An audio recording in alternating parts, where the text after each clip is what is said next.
And boom, go. And go we shall. Welcome. We are here. Episode 198. Welcome to ADSN, Audionautic Deep Space Network. You can tell we've had a week off, can't you? Well, in my case at least.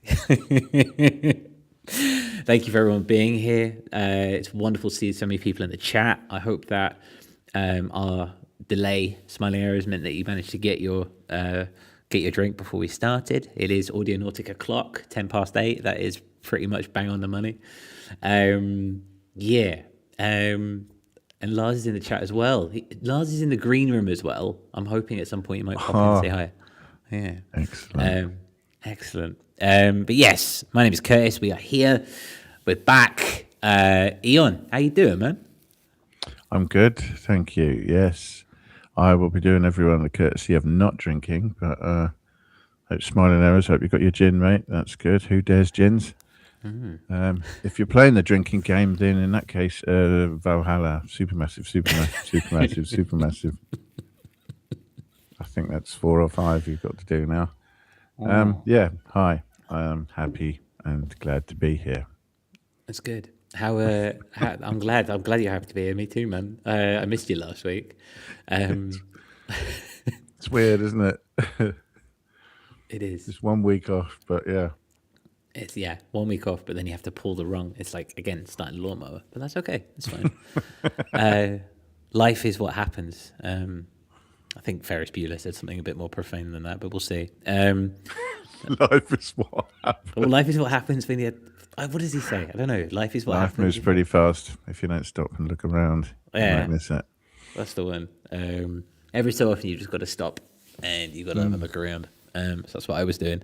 What were you doing with your week off? I can't have been much because I'm not remembering it. I know that I was doing little musical experiments. Lovely. But I don't know, nothing really noteworthy.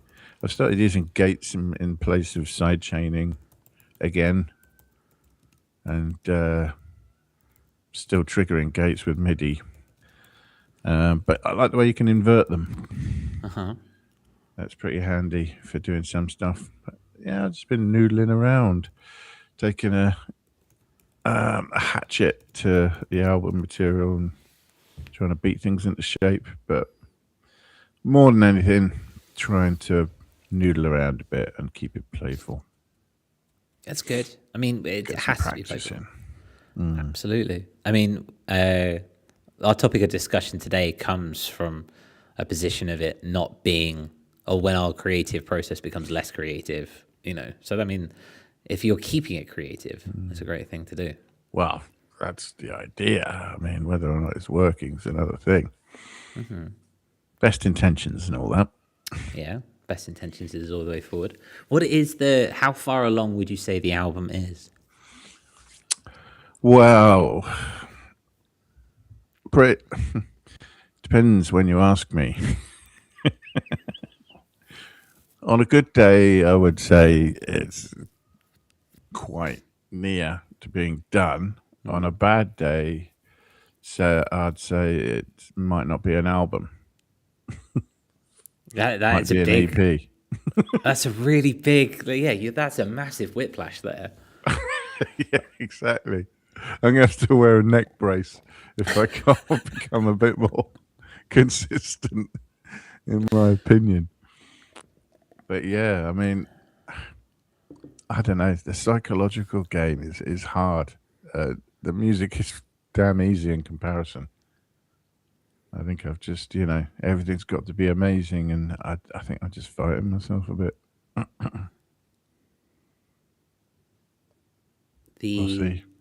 We'll see. I hate that. We'll see which one of me wins. I hope that I hope the side of playfulness wins. I mean, I get it. I absolutely can empathize with the overthinking and the running and the going back and forth when it comes to putting out a piece of work. I absolutely get it. You'll find your way, I'm sure, and it's gonna be amazing. It's also a little bit about how the tracks group as well. There are a few that are very sort of a certain kind of vibe, and were born in similar ways, and there's a bit of a continuity to them. And then there are some other ones that are kind of pretty different, quite outliers, you might say. And I just don't know what my opinion of them as a collection are. I kind of like there to be a bit of variety, and there's a part of me that always says, well, that's what I was doing at a time. It's a snapshot of, where I was at the time, what I was writing. So I don't agonize about things like that. But at the same time, I think, well, maybe they are just like different things. Maybe they belong apart. Maybe it's a couple of EPs and not an album. I don't know.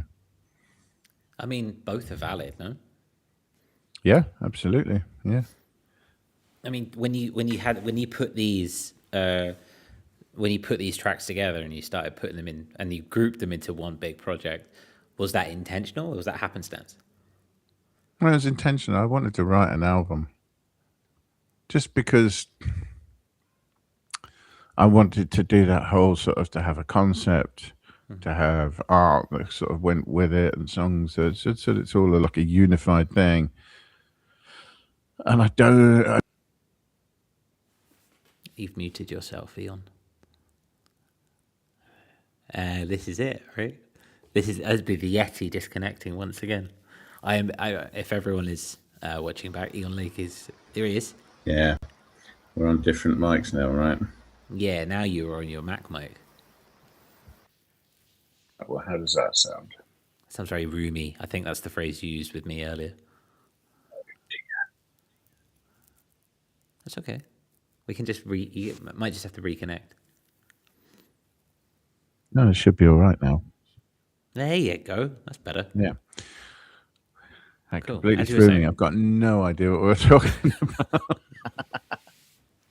So the intentionality behind you writing an album, and then the idea that now that they're being grouped, they might live in different spaces.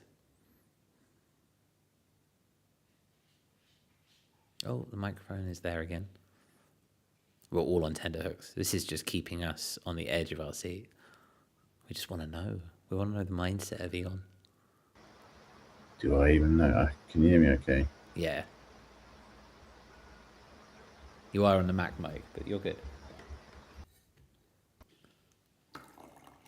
Surely that should be bad. I will try and restart this while we're talking. Okay. Yeah, I wanted to the third album to be have more direction to it, more intentional, less. These are the songs I've got. More to order, but that may not have worked. Sometimes things do what they want, and you just have to go with it. I mean, that's fair. And is part of that wrestling with the notion of those two ideas, right? Because you want to create an intentional album, you want to create an LP, and then the reality, is it again wrestling with that fantasy versus reality? I really don't care. If something else wants to happen, that's all right with me. Cool. I just have to notice that that's what's happening.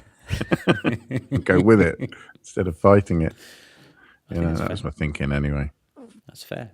That's fair, man. I mean, I don't suppose you want to just put it in a folder for 6 months, leave it, and come back to it and see how you feel about it, do you? No. I feel like I want to get it done and move on to something else. That's fair. To be honest. Yeah, I already think it's taken a bit too long. Although I was taking a leaf out of a friend of ours, Hydrofire's book, in that it's done when it's done. I'm not going to rush. But at the same time, yeah, a new set of songs would be nice now, I think, and a new approach, and do something different. Clean slate. Rearrange a little bit, focus on different things, see what comes out of that. I mean, I had a very similar mindset when it came to Marooned. I had a very similar mindset. It was like, it'll take as long as it takes, and it gets to the stage where I just want to kind of get it out there. I just want to get it done just so I can move on. you know. Yeah, because I don't mind. I'll just take my time, and then you think, no, I do want to move on. Yeah, I want to get it done. Get this done. You know, I mean, I've just been that album that I sent you last week, in a similar vein, was just like, you know, it could have a flow and it could have an idea, it could work. And I'm sitting there and I'm overthinking it and I'm, you know, mixing and remixing, mastering and remastering, and then it just got to the stage where I'm just like, no, just call it done. Got to call it done. Yeah. I think it's just the second guessing. You used to go through a certain amount of phase, and then after a while you think, no, this is no longer functional. Mm-hmm. It's not serving a purpose. Mm-hmm. It's not serving you. Yeah. Somebody agreed in the background. Is that Steve or Tina? It's Tina. Yeah, they are fighting right now to get on top of the boiler because it's the highest point in the house, and so that's quite fun. Okay. Tell them they're cats, not goats. I've tried, but Tina insists on wearing the horns, so it's fine. What was that? Let's move it across. What was you caught this today? I didn't manage to catch it until you actually told me about it. This beta testing from Sketch Audio. What's that all about? Yeah, well, Ryan's dropped a message on our Discord for the people who are already members and people who might want to jump in there and have a look. He's been updating a lot of his applications. We featured him on the show before and talked about things like, the plugins that he's got. They all tend to be, you buy one and you get the iOS version, Mac version, and now Windows as well, I believe. So he's nearing the final stages, I think, and looking for people to help him in the beta testing stage. So, if you're interested in helping him do that and trying out some plugins in the process, the link's in our Discord, and you can register. Absolutely. What I'll do, if you're not part of the Discord community, you can follow that QR code, and I'll also put a link in the description as I'm saying this. And only half cover Eon Lake today. But yeah, it's in there in the Works in Progress channel, and yeah, by all means, go check it out. We've featured, like I said, we featured Ryan Sketch Audio quite a few times on the show. Dr. Vibe being one of the show. It's almost one of those that could enter the drinking game, along with Valhalla Supermassive. Sorry, spelling errors. Yeah, it could be there's a lot of fun to be had, whether it be on an iPad or on a Mac, or now apparently on a Windows as well. So they are good, they're fun, they're cheap, they give a lot of, there's a lot of, I don't want to say bang for your buck, because that's a cliche, but there's a lot there to play with, and there's a lot of fun to be had. They're good for introducing character to your sound, especially if you're like me. You're somebody who doesn't like your sounds too clean and squeaky and fresh out the packet. You can certainly give them a bit of character. It's got a lot of good saturation and distortion and addition of sampling artifacts and stuff like that. Like some of the old kit is modeled some old bits of equipment and so on that make things sound a little bit more characterful, shall we say. Absolutely. Well worth looking at the release versions if you're not into beta testing. I'd certainly recommend them. Absolutely. Couldn't say it better myself. There's a lot of fun to be had. Have at it, I suppose.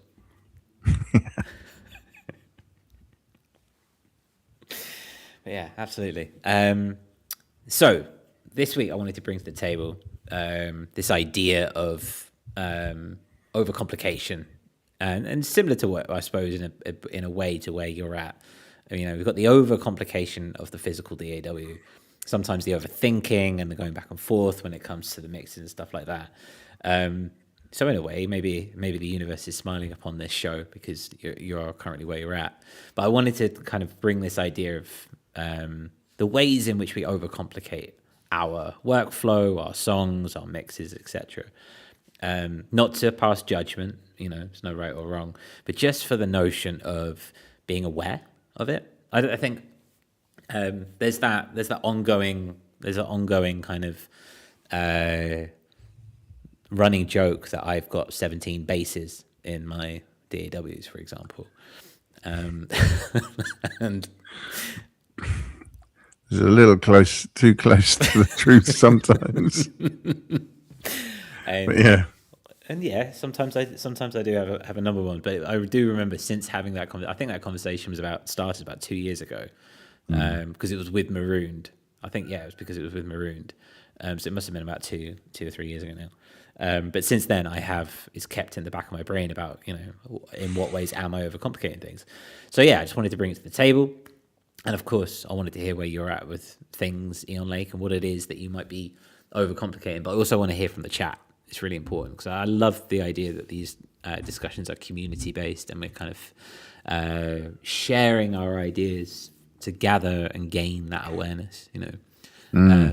It's what it's all about. So, Eon, if I was to open up an iteration of Ableton on your computer, what would I see that would take me instantly to a space of, ooh, that's complicated? He's done a lot there. I don't think my projects are particularly complicated. They are badly organized. I could tidy them up a lot. Mm-hmm. There are unused channels and instruments that I did try something with. It didn't work out. I ended up using something else, and I just haven't cleaned up. I haven't named everything. I haven't tidied it up. And you just have to spend a bit of time working out what was being used and what wasn't being used and what was coming from where. So, it's poor discipline. Now, I will probably spin some yarn about flow and not wanting to lose momentum and so on. But it is, in all honesty, it is a bit of poor discipline. And also not really doing the different sessions that I used to do. So I used to do things like I'd do a sound design session where I'm literally just coming up with new patches, new effects, chains, things like that, things that I'm going to use later.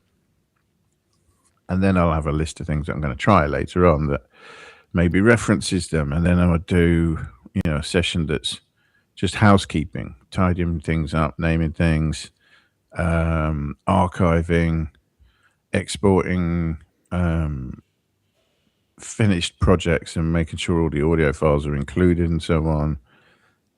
Packing things away and putting them in deep storage rather than having them sat on my, local disk and stuff like that. There's a million things like that I would probably do if I had more time.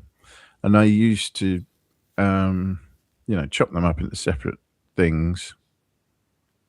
And I'd rotate what I was doing in the studio. And sometimes it wasn't even music. Sometimes it's all admin, to do with releasing and artwork and stuff like that. It's gotten a bit less defined recently, I have to say, and a bit messy. And I'm just fiddling around with music and I'm not doing any of the admin. So things have gotten a bit messy.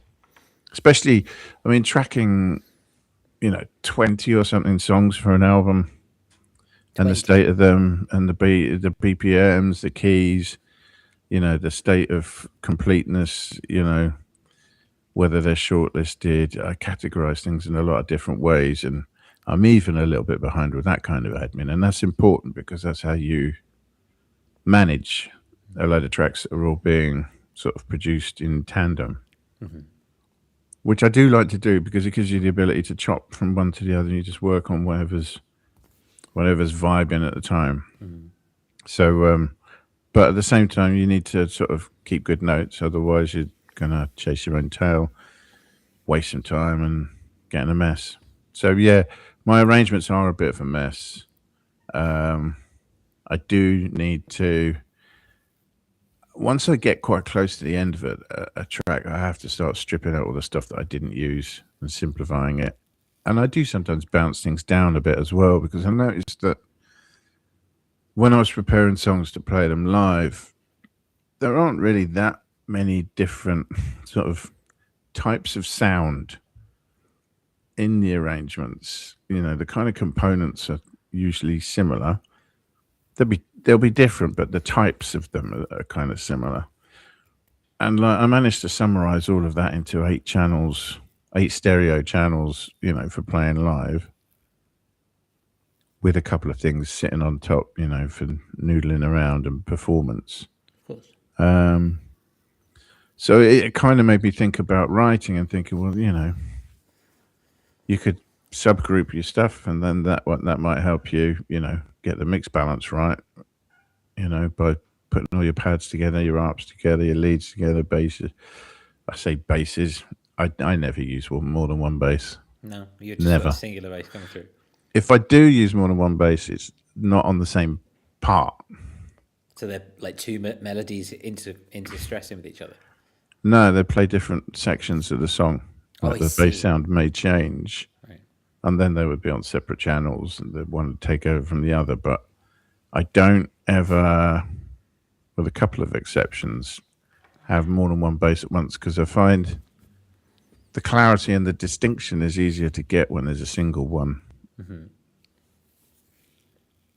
I know all the arguments for using multiples and letting them do different things and stacking them, but I find there's just something about it that they're never quite as in sync, or even if they are in sync, they're sort of beating against each other and causing, you know, tonality changes that aren't necessarily intended and so on. If I want it to sound a certain way, just one bass works better for me.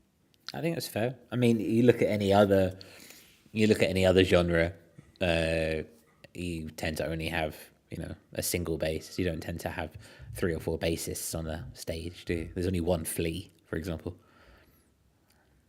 Yeah, the most I've seen is three bass players on a stage. Can't remember when that was now. It's cool. That's what you need. That's what you want. It's good for that. I'm happy for you. I'm open to it. I have to have a think, actually. It's one of the tracks that I sent you last week, where it's a really nice solid bass, and then the last note is lower, and so it kind of pulsates more. And I can't remember if I removed one of. I did have 2 basses, and I can't remember if I removed one or not, to remove, because I like the thick sub sound. I can't remember. I'm gonna have to play around. Yeah. Now I might get away with that sometimes, with just adding literally sub frequencies to something that, you know, I know they're not going to interfere with each other because they're an octave apart or something. You know, don't have a problem with that per se. But I was just looking at Smiling Arrow's comment in the chat, and he's talking about how it's going too deep on composition and arranging stuff before the essence of what I'm writing is sketched out, which leads to evolutions in the song with every iteration. I find problems like that as well. For me, I need to fully flesh out an idea before I start working on something else. And sometimes I could end up just, you know, I mustn't get too involved in detail initially. You know, it's sort of working top down and making sure that an idea is long enough and has enough variance in it before moving on. Otherwise, you just end up with a 4-bar loop that drives you nuts and it eats itself. Yeah, it's true. I mean, you have to. Yeah, I mean, it's a common trap to fall into, right? Because you can go into a flow state in a certain session and you can get a great idea and just kind of run through it, and then that may or may not be a different place to where you started with it, and then fusing those 2 ideas together can be quite a complicated kind of process. I think that's... Yeah, it can sound unnatural, like you have just stuck 2 separate sections together. They didn't necessarily flow. Yeah, I like to try and explore an idea fully before moving on, so that it's more. Yeah, there's more to it. It's more fully formed. I think less likely to get stuck in a loop. Yeah, and I think in the same way that you have set times for like admin, for example, or sound design or artwork or something like that. I'll have sessions on structure, and I'll just the entire session will be, okay, these are the loops that I've got. I want them to come in here, and then literally I could do a marker for every. It starts with usually every 16 bars. And then, that goes down, down, down, down, and down. And, my projects are just, if you zoom out, they're just markers across the whole place, Yeah. And I found it's completely changed the way, like, with ebbs, flows, and solos, for example, ebbs, flows, and solos is very just kind of A section, B section, C section, D section kind of flowing into each other without having a kind of congruent finish, so to speak. But it was at that point I realized that you've got to structure these things. You've got to give them time to do that, and and that's the point to be decisive, right? That's the time to be. I'm one of those people. I've got lots of ideas, none of them particularly good most of the time. But my point is that I make it if I'm in that session, I'm in that structuring, and I go, okay, I'm going to do this. I make a mental or even a physical note of that, and then I can't deviate from that point onwards. As much as I'd like to, I try to not at that point. Yeah. I sometimes just I just put a structure on there before the music and write to that instead. Oh, so you write it before you've actually lay the music down? If I start, getting a bit stuck with things like that, I might just go, right, well, I will allow a little pre-bridge bit here. You can have 4 bars to transition if you want, but it's going to be something here. The next bit starts here. The next bit starts here. Yeah, but I'm trying to make my ideas longer and the music more linear rather than stacking things quite as high as I used to. It used to be like musical Jenga. Well, it just kind of just folds out essentially. Yeah, everything was a new part. It wasn't like a change to an existing part. I mean, there were some, but statistically speaking, there was a lot more just stuff that only played on certain sections. I get that. Well, that brings up a natural segue to an interesting point when it comes to overcomplication. Layers, like. I think me and you are cut from the same cloth in that regard. The idea of maximalizing and having these pieces that just kind of go from one thing and just keep on expanding, and everything's a new part. I have come to acknowledge, and it's been a big thing for me recently, that I can, especially in the mids, I can absolutely overcook my mid range by just thinking that I think what I'm needing is a thickening agent, and I think what I need is something to just kind of envelop it a little bit. I might need texture. I might need a little piece of texture, but I don't need another piece to kind of bring it through. I can play and I can automate and I can bring something up and I can do something more. I don't necessarily have to have a new little thing bouncing in the background. You know what I mean? Does that make sense? Yeah, that makes sense. And sometimes you need a bit of space. There's got to be some contrast. You'll take the bass out every now and then. You have to take it out. And then you put it back in again. And it's, yeah. If it gets boring, it's probably because you haven't taken the bass out and put it back in again for a while.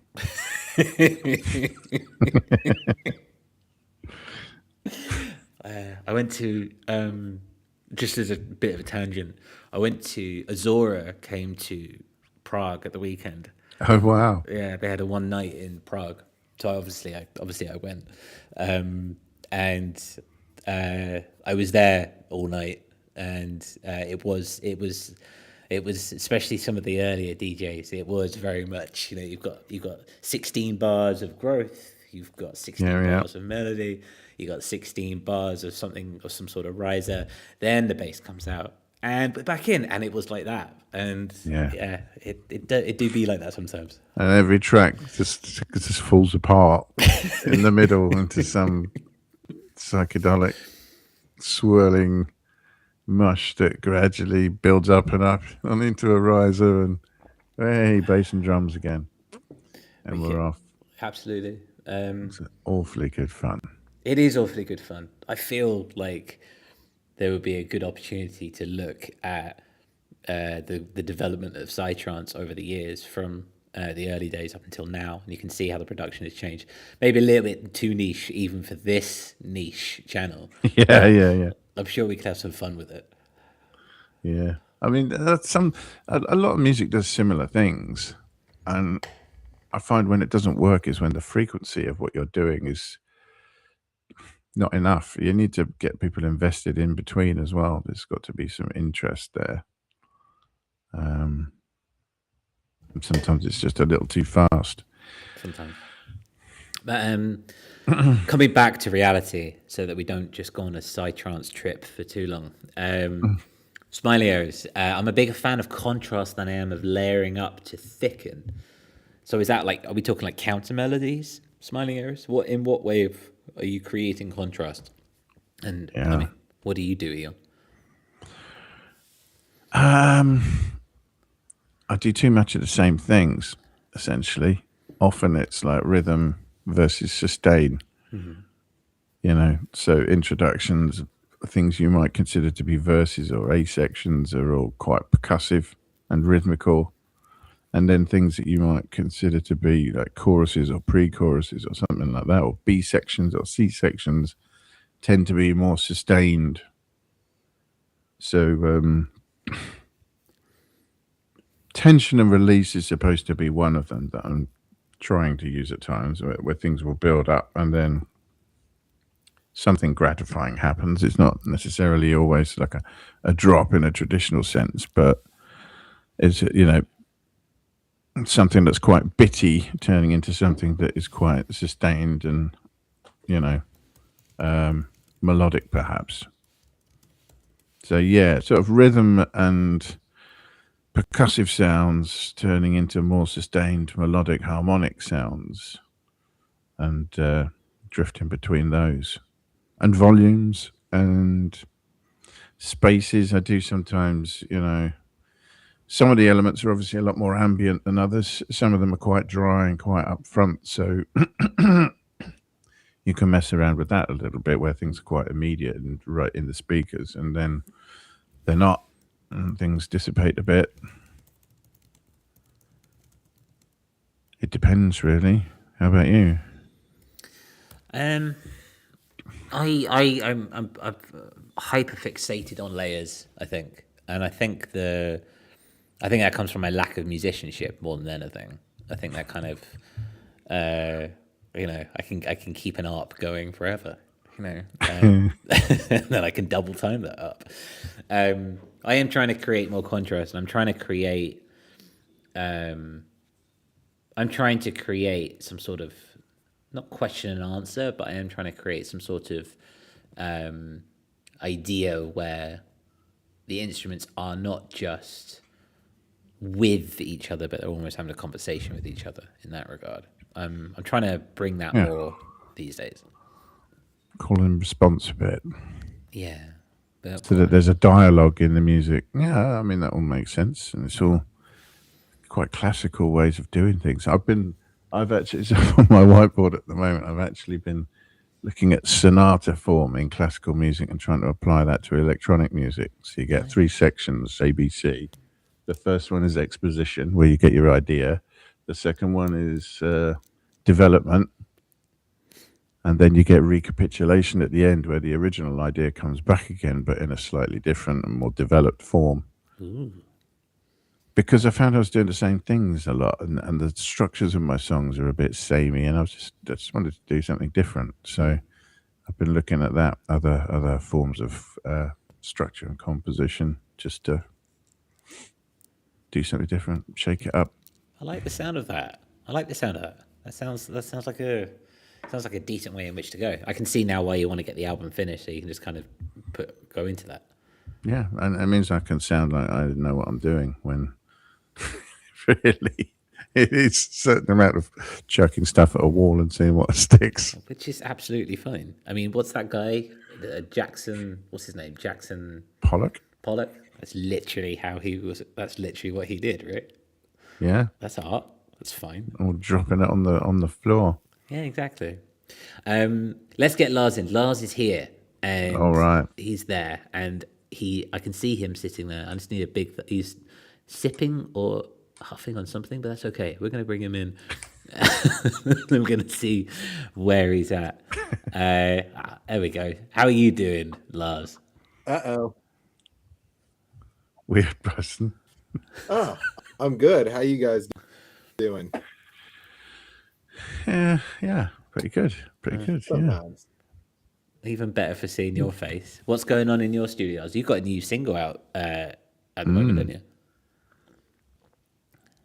Yes, it's kind of new. It's remember when we the sample challenges? We did the same sample challenge, and I gave you something that was like, oh yeah, mostly listenable. All your stuff's listenable. Yeah, I just went ahead and put that out on a again. It was. Oh, so I have heard it. Have you heard the stuff, mate? Yeah, I heard it at the time. Yeah.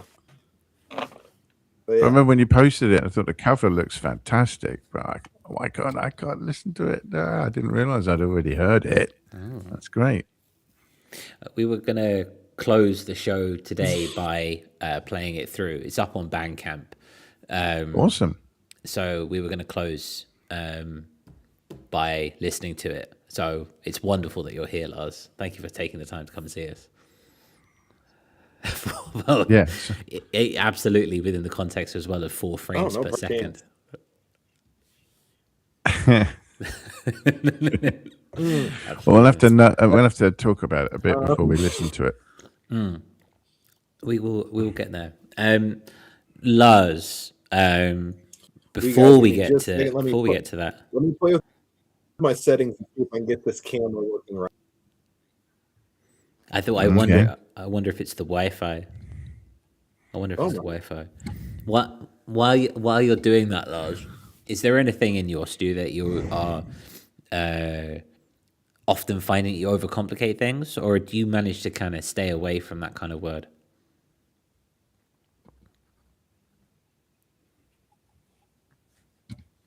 Are you in the we're talking about overcomplication and we're talking about overthinking in the studio. Is this something that you have on you, or is it something you manage to bypass quite cleanly?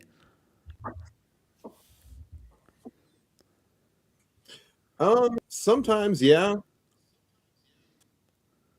I mean, I think everybody has that tendency where it's like, maybe you like the way it sounds, maybe you don't like, but either way, there's always that nagging feeling. It's like, it needs more. It needs something else, right?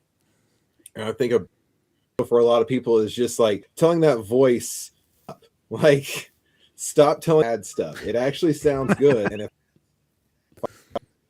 I add something else, it's just going to sound worse. Where does that voice, for you, where does that voice come from? Probably some combination of imposter syndrome and insecurity. Yeah, so a negative place. Yeah, mostly. I think where I always question myself, though, as we were talking about earlier, Eon, is arrangement, right? I never really think too much about the arrangement of a track before I start working on it. It's always something that comes on in the process. Like, you lay down your 2 or 3 little like main parts that you want, and then you end up with just a 16-bar loop for a little while. So you got to think, how do I jazz this up? How do I add new stuff to it without it sounding just crowded and overwhelmed? Or One of the things that one of my breakthrough moments was realizing it's like you don't have to add something all the time. Sometimes you actually just need to take something out instead. If you have that voice telling you add something, maybe opposite and see what happens. Yeah. Yeah. I mean, how has that been going for you, Lars? I mean, I finally had some time to like sit down and work on music, and I think it's going a lot better. I think a lot of the stuff that I've like made recently, like I personally see like sparse. It's a little more thin. So, and then maybe I need to swing the pendulum the other way and start adding more stuff to it, you know? Yeah, for sure. I think there's. I mean, I am very much a testament to someone who was just like, yeah, one more layer. Why not? You know, all that. You know, those 16th hats need something in the middle of them. Like, you know, just one more. You know, just. Well, you don't have to use it all. I mean, I think I'm totally maximalist when I'm generating ideas. I just record everything, as many things as you can absolutely think of using, but with the sure and certain knowledge that half of them are going, you know, they're not all going to play at the same time. Some of them may not get used. It's just trying to dump anything that occurs to you so that you can then decide on whether it's worth using, whether it's worth exploring, changing, developing, or just cutting out completely. Makes sense. Smiling Iris is a really good point, actually. If a person lacked that voice, they'd stop while the song was still terrible. It's needed. We just need a way to gag it after it's done that bit. He continues by saying that voice is us knowing it isn't as good as we want it to be. So that's interesting. Yeah, but also it doesn't mean that that guy's right. So Lars's voice saying, you know, you need to add something, he's found might mean, you know, actually you need to take something away. So the voice is probably just saying that something needs to change. It's not quite there yet. It doesn't mean that voice knows what that thing is necessarily. You might still need to experiment a bit and see what changes you actually like best, whether it's modifying what's already there, taking things out, adding things. Sometimes you've got to try some different stuff and not, you know, jump to conclusions, if you see what I mean. I mean, Control Z is a thing, right? So like you can remove something or you can make a change, and you can then go back and try something different. Exactly. Yeah. I mean, try stuff out, see what works. But yeah, I think you can get stuck in doing the same thing each time. I think it's the problem. You know, your fixes tend to repeat themselves if you're not careful. Because you want to stay in your comfort zone as well, usually, especially when it comes to our creativity, you know, where we want to be safe and we want to be, you know, we like to do what we want, right? It's meant to be playful and joyous, and familiarity is nice to us. But it's good to, like you say, to reflect on that and not necessarily. We can overcomplicate things and we can overthink things by trying to do the same thing over and over, but then making that sound different, if that makes sense. Yeah. And we go, oh, okay, I'll add this because that means I didn't do this last time, so I'll add this time. Therefore, it's a different workflow, or it's an evolved creative workflow. In reality, you're just making things sound more messy. Yeah, and I think there's a psychological thing as well, because it's easy to hide behind a lot of sounds. And it's easy to, there's a tendency to think that more parts and more complexity in an arrangement or a project make it better. But sometimes, you know, it's about making sure that nothing gets in the way of a good idea rather than having enough good ideas altogether. So what things get in the way of a good idea? Well, I mean, if you've got ornamentation and additional parts that don't really serve a purpose. So often when I'm arranging and mixing in the later stages of a project, it's about chopping out stuff that doesn't really justify its place, that is taking up room without really providing much. And that way it can get in the way of other things, other parts that are actually have some sort of effect on the whole and, are worth keeping for some reason or another, because it's, because it's part of either the musical sense of it or the rhythmical sense or the, textural, or, there could be a million reasons why you might want a part to be in there. But it is easy to generate more than you need and have stuff in there that's not really doing that much. And it's taking up space, right? And computer processing. And I think sometimes you need a bit of experience before you can dare to sort of step back and let something be simple. It's a lot easier to slap a load of other stuff on it to make it sound more, I don't know, professional or proper or, I don't know, developed. But to actually have the balls just have a simple idea and let it stand on its own. Well, I mean, just as you say that, again, smiling arrows. I think more electronic musicians would benefit from learning to write a song with one instrument and a vocal. Okay. And it'd teach them something many miss about how little is needed to carry a song. Yeah. Although I think with real instruments, and this is something I've been fighting a little bit, there's variance in the way that you play and intonation, of like, particularly acoustic instruments, but some electric instruments as well. You can get such variation playing something very, very basic. That you try and just do that on a synth with a sequence, and it just isn't going to work because there's just not the same articulation in the notes.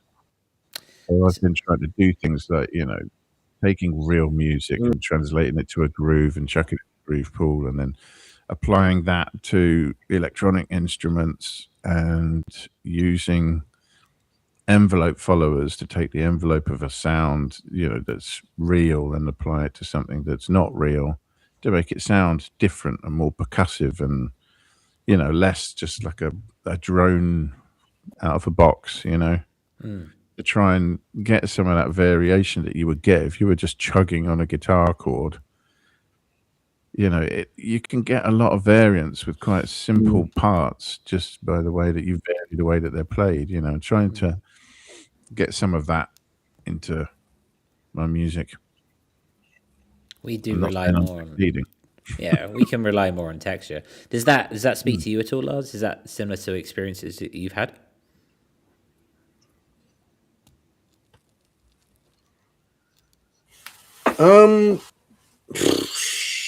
So when it comes to I don't play a whole bunch of just normal instruments, guitar and bass and stuff like that. I used to use those a lot more, and I know exactly what he's talking about, where it's just making it slightly differently, right? It'll cause a little variation to it. I think that's a big problem I have with doing everything inside the box at this point, is just you end up stuff that's it doesn't have a whole lot of variation, and you have to go back and manually kind of add those little flares and variations, because it exists naturally for a lot of electronic instruments. But I've recently I've been trying to pardon me. I've been trying to do a lot more out of the box kind of stuff. I actually find myself using my iPad a lot for making music now. Just plug it straight into the computer, run it into your DAW, or just run it through an obscene amount of pedals just to see what happens, kind of thing, And I feel like when you have more knobs and you can easily inject variation and stuff just kind of on the fly without even thinking about it. Just kind of, what do you call it? The state, almost like the stream of this creating music kind of effect. I've been enjoying that a lot. Yeah, using your ears as opposed to using your eyes in a sense as well. I think we can be predisposed to going back and automating and changing parameters on a DAW. It doesn't quite have the same effect as, say, plugging something in and then cranking the distortion to 12 and seeing what happens. Yeah, recording a performance Exactly. of some kind where you're using controllers or something to get some articulation into the sound. It allows you to do simpler things if you can make it less static in the way that it sounds. So, that's why I'm trying to do it, so that hopefully I can write longer parts that have more articulation in them, that do more. And it would allow me to do things that are a bit simpler, a bit more open, with a bit more space in them, that sort of thing.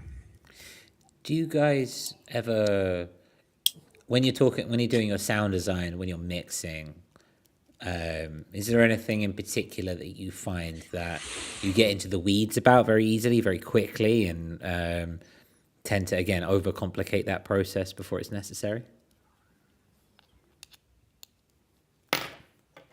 For me, it's more in the middle. When I've got some ideas already made, and it's like, do I continue just generating ideas, or do I start, beating this into shape?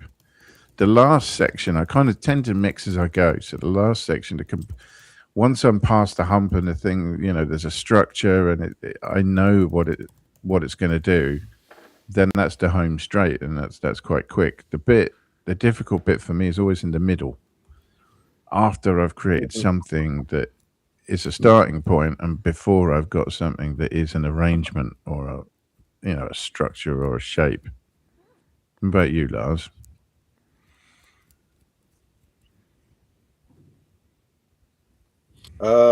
Bass is where I always struggle for some reason. It's one of those things. It's like I'll come up with like bass parts and stuff, but when it comes to the mixing, that's when it's like just wanting to come in. And for a lot of my recent stuff, like I've done my best to just kind of ignore like a lot of like low end and bass kind of issues, but whenever I go back, like I want like a prominent kind of like beat and an actual bass line to go with it. Like mix you together, like is always a point where because I just will not stop tweaking it. Like I'm like, no, I want it to really make things. I want it to hurt a little. Maybe I want it to be a little distorted. Like, I think at one point I spent 3 hours just trying to like side chain a kick and a bass like in a way that it was just perfect for me. And ever since then, I'm just like, I'm not gonna mess with this right now.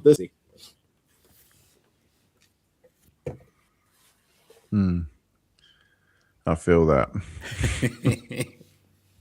Learning when to just be done. Learning when just to be done. It's a tough one, right? And that comes from experience as well, right? That's the paradox, because as we get more experience with what we do, we become more highly self-critical and compare ourselves to what we've done before. And it's a minefield, the idea of just leaving something alone. I've notched it enough. It's got a comb filter. What more do you want? Yeah, I mean, it depends how you do your work. I mean, it sounds to me like you're creating sounds that already sort of fit together to a certain extent. I mean, I know it's Mike in the chat is talking about bouncing things out way too early, but I don't know. Is that even possible? I like to bounce things out at the end of every session so that I can listen to them outside of the studio and decide what happens next. And build, that goes into my notes, when I'm working on lots of different songs, and I need the audio files to remind me of which one it is before they've got their proper names and so on. So I don't know. I always bounce things out. Mind you, I would never use the final word. I'm not that daft. That's a self-fulfilling prophecy right there. Never use the word final, whether you're mixing, mastering, or making artwork or whatever. Final, and I really mean it this time. Yeah, cross my heart and hope to die. Really final. I've had to similar to Smiling Arrows, who just goes final A, final B, final C. I have to. I just it's a bad omen for me. As soon as I put something final, now it's just clean. It's pre-master, master, and that's all it can be. But otherwise, it will just go forever. I just call them mix 1, mix 2, mix 3, mix 4, master 1, master 2, master 3. The 1 is the one with the highest number. Very nice. That's how you know. I like it. The 1 is the one with the highest number. I like that. Yeah, if you want to know which one's the right one, it's the one with the highest number. It's the one that doesn't have one after. Because if I do another one and it's no good, or it's not as good as the one before it, I'll just delete it, and then the one with the highest number is the one. Mm-hmm. I mean, that's fair. Nothing wrong with bouncing out ahead of time. Nothing wrong with bouncing out. I'd say again, FCC does it as well, and I know that you do it, Eon. I've tried to do it more and more as time has gone on. I don't think I do it every session, mainly because I'm usually sleepy. But when it gets to that stage, like when you get to like kind of putting all your tracks together, like, you got to start just bouncing them out and seeing what's up and making tweaks and checking on different headphones and stuff like that. You have to. Yeah, and sometimes I find myself out and about, and I don't have the studio with me. Just on your back. Yeah. So if I've got a rough mix, I can drop that into a sampler or something, just so that I have a reference, and I can write other parts to it on, I don't know, Ableton Note or put a Move or something like that, or literally on a sampler or Groovebox or something, anything that can play back a 4-bar loop or whatever. It doesn't have to be the whole song. It just gives me a reference so that I can carry on making up bits and writing parts, and then I can add them when I'm next in the studio. So having a rough mix of the latest state of each song I find really helpful. Yeah. I don't think that is something that can be overcomplicated. It doesn't feel like complication to me. It feels like simplification. If you're tracking your mixes more constantly in real time, you probably, or maybe I could be projecting here, but it gives you a better notion of where the track is going to finish, right? Say it's a bit kind of Death Star-y and it's 3/4 done, but the end of it is just not quite there yet.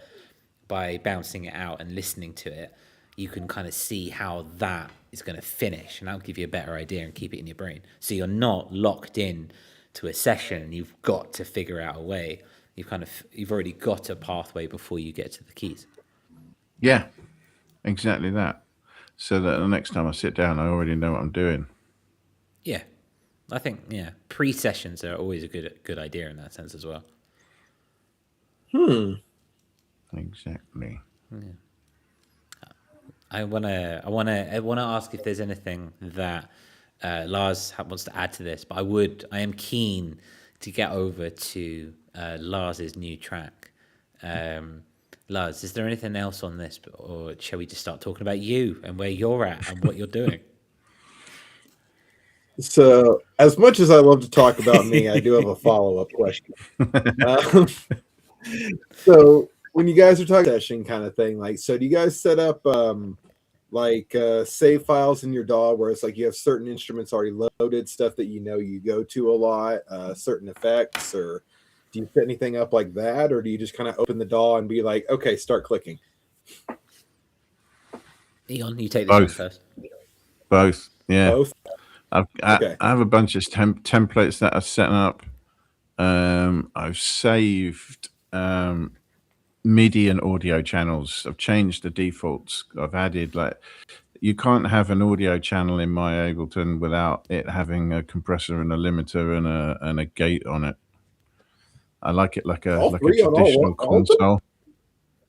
They're switched off, so they don't do anything unless you turn them on. But if you want to use them, you just switch them on and start turning knobs, as opposed to dragging things on. So I've got default states for a lot of plugins and channel types and so on. And I've got a few templates for overall sort of band layouts, where a certain set of instruments in a certain order, certain drum groove boxes, or, sample packs or whatever.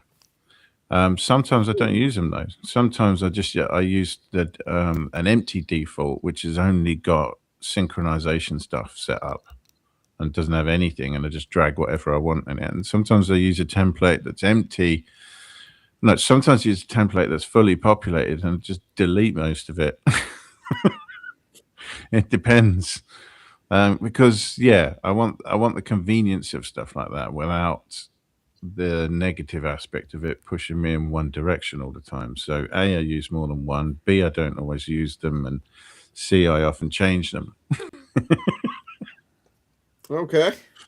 I don't know if that's helpful at all, either for me or anyone else. Well, it's your flow, right? It's your flow. Yeah. I'm not even sure if it's a flow. You start out with a starting point, and then you're like, okay, screw this whole starting point. I'm starting over again. Yeah, well, exactly. But I love it. Actually, that's chaotic. I love that. But if you started, then it served its purpose, and you can happily throw it in the bin then, as long as you start. Very nice. I think there's a balance to be struck. I think, again, stemming from what Mike says. So Mike says, I know that templates with instruments and audio tracks already set up would streamline things, but I also like a blank template. I think, I mean, obviously both, right? Why not both? But it's good to have a flow state, and it's good to have a template or have a predetermined kind of outline so that you know where you're going. But that does instantly put you in a box, right? That does instantly put you into a certain way of thinking, a certain way of flowing, a certain everything. And there is something beautiful. I mean, there's always something beautiful to be found with Ableton. But more than that is the idea of when you start afresh after a long time of using a template, suddenly, boom, you're no longer constrained by the notions of what you're doing. Like, I've got a template in my Ableton which is rigged for my Tascam 12, and so it's all there, and so the instruments are already rooted in. So all I need to do is turn on my synthesizer, and it will go straight to Ableton and yada yada yada, right? Which is great. But then, for example, like the Move I've got is on channel 1, right? It just happens to be on channel 1. But then I open up a general audio tab, and now suddenly that can be on anything it wants to be, which can completely change what you do with it in that notion.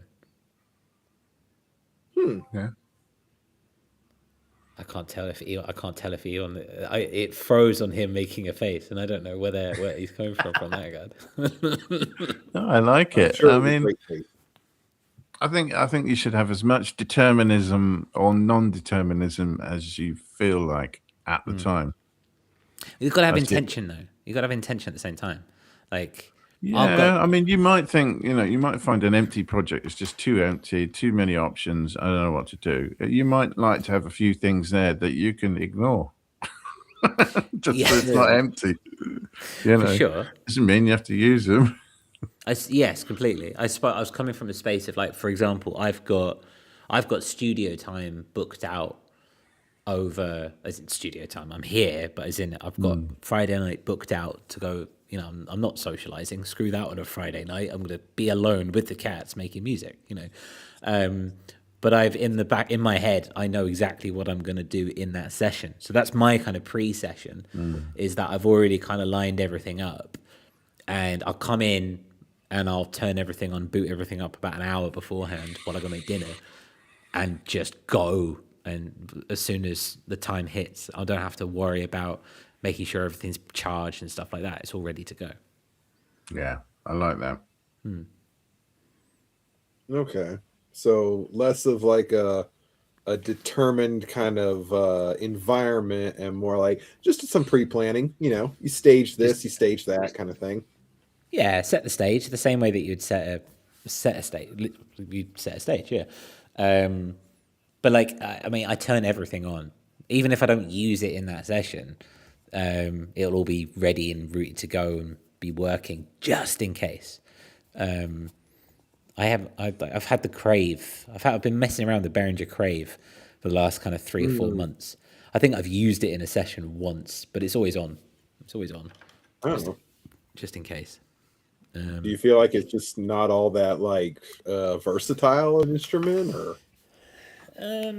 No, I think I'm not versatile or learned enough in it yet.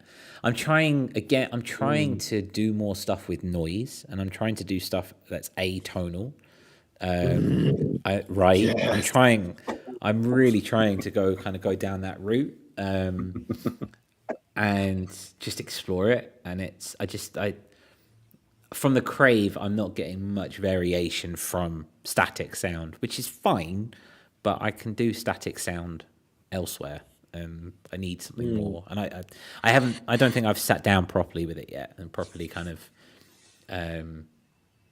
been plugging stuff in because it's semi-modular, right? Moving stuff around and twisting dials and stuff like that. And okay, yeah, I need to get a bit more ingrained with it, I suppose. Stick it next to another thing that has patch points on it and cross-patch them. Ooh, now that's a nice idea. Yeah, because sometimes those patch points are there so that you can add new things, external things in, like more LFOs or something like that. And sometimes just cross-patching a few devices can give you a lot more variety in each of them than any one of them alone. I like the sound of that. Okay, all right. That is something I'm going to try. Not on Friday, but maybe next week. I've already got plans for Friday. If all else fails, just plug it into a distortion pedal. That's true. Yeah. If you haven't already. Absolutely.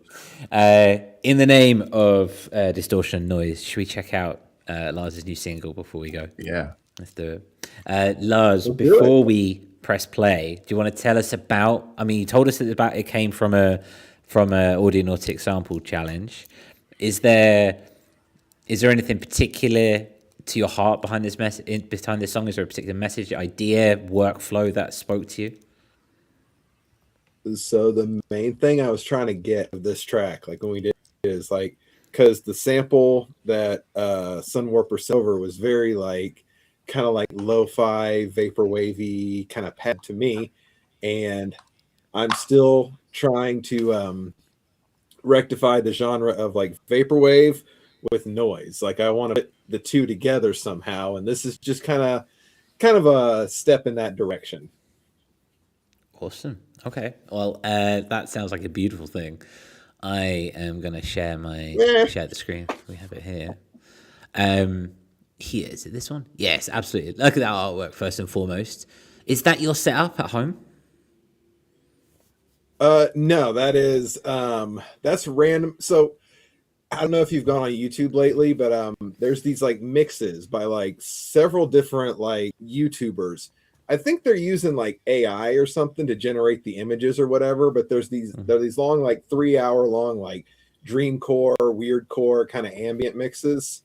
So with this, I was just grabbing a bunch of like those kind of related images and trying to put them together in something like hyper colorful and surreal. Nice. I like that. That's what you need. It's beautiful. That's what it is. Very like kind of double exposure kind of vibe. Okay. That works. Absolutely. Okay. Completely incoherent dreams. 2 minutes and 2 seconds. Let's do this.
I like to make things that are like algorithmic poison, as I like to call it. Great. Algorithm poison. Nice. That's That's beautiful. another t-shirt. We need some t-shirts, y'all. Algorithmic poison. I mean, there's something quite reminiscent of like dreams there, though. The unwillingness of things to resolve, the repetition. It sounds like my dreams, but somebody's turned the delay pedal off, and there's no fridge noise.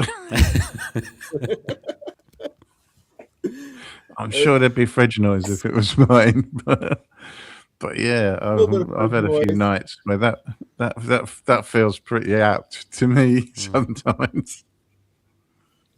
Yeah, that's kind of where it came from. Is I'm finally getting decent sleep again after years of like stress in my life.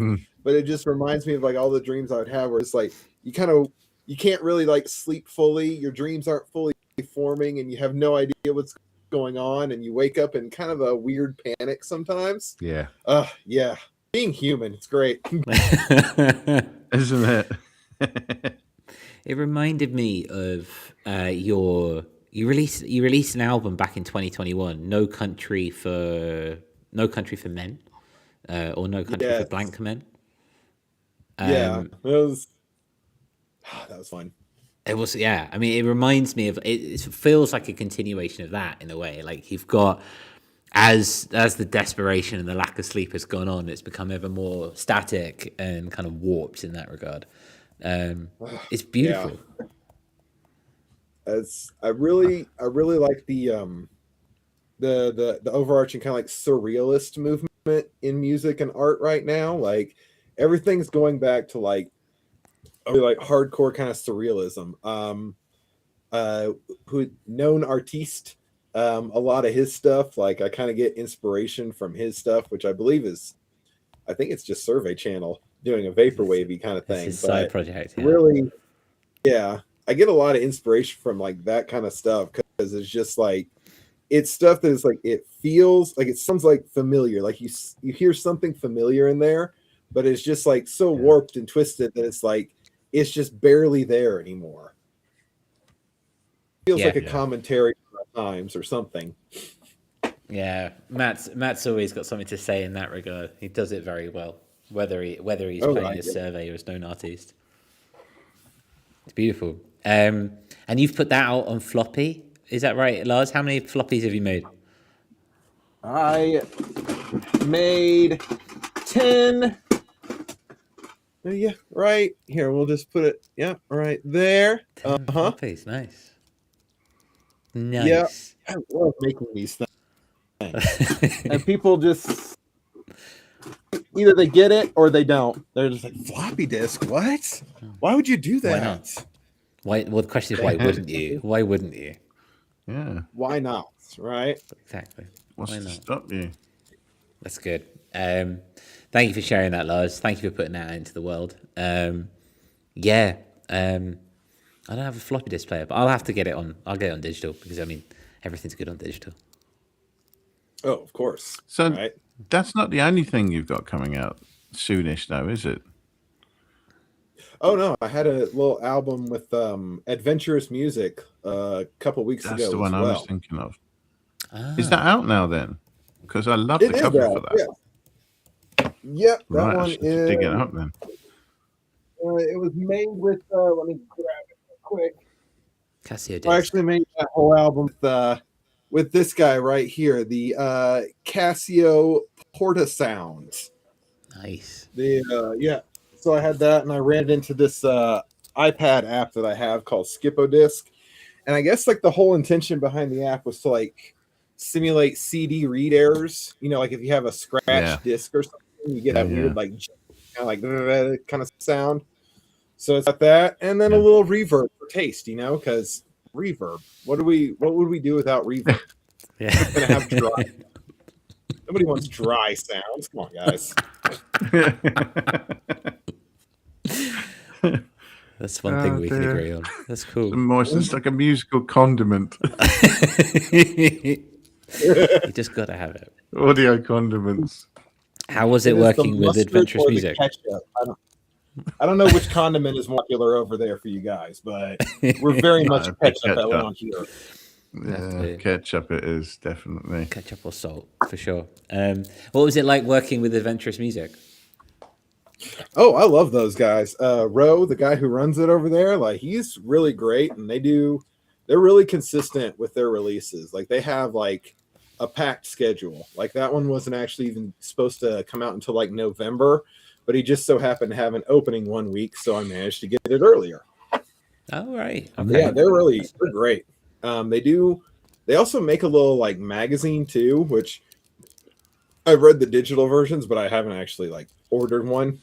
Mm-hmm. I'm always I really wish shipping would like get cheaper, because it really sucks. It's like, oh, that's an awesome tape. And it's just like, oh, it's only $10, but $23.99 for shipping to the US. Like, come on, guys. It's a difficult time for the independent artists in that regard, for sure. I don't think I'm not sure we're going to see a light at the end of the tunnel for a while in that regard. But we can pray. Things are calming down, right? I haven't been paying attention to anything, but I'm pretty sure things are calming down, right? Everything is fine. Everything's fine. Yeah. Everything's fine, babes. Don't even think about it. There's some sand there. Just put your head in it. It's fine. It's all good. Good stuff. I am an ostrich.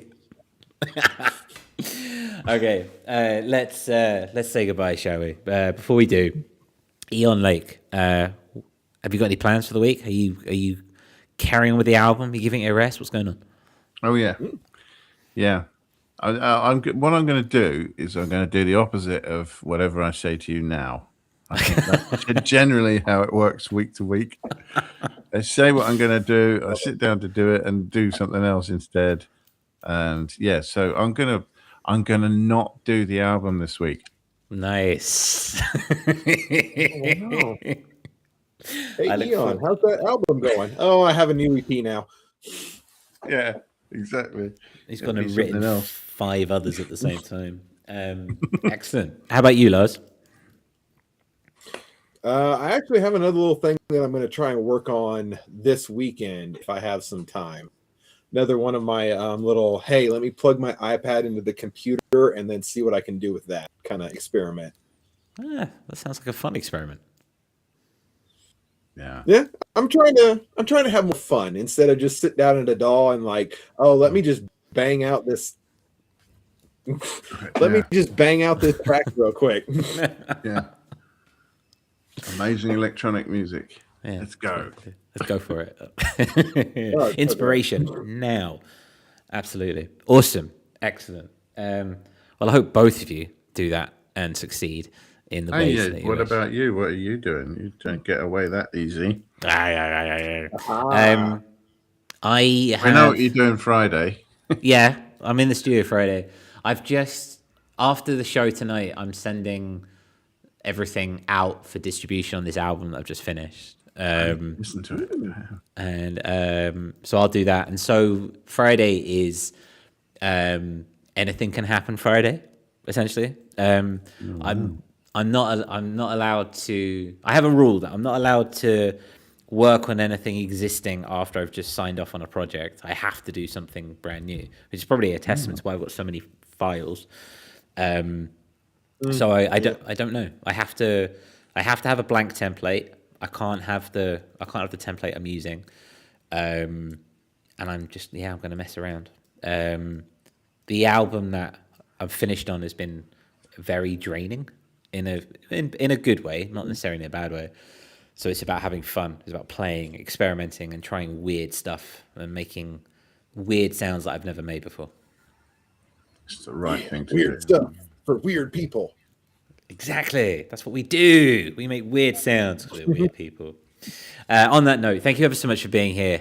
You could be anywhere in the world right now and you've chosen to spend your time with us, and we really appreciate it. It's been great to hear and see what you've been up to and how you can find overcomplication in your workflow.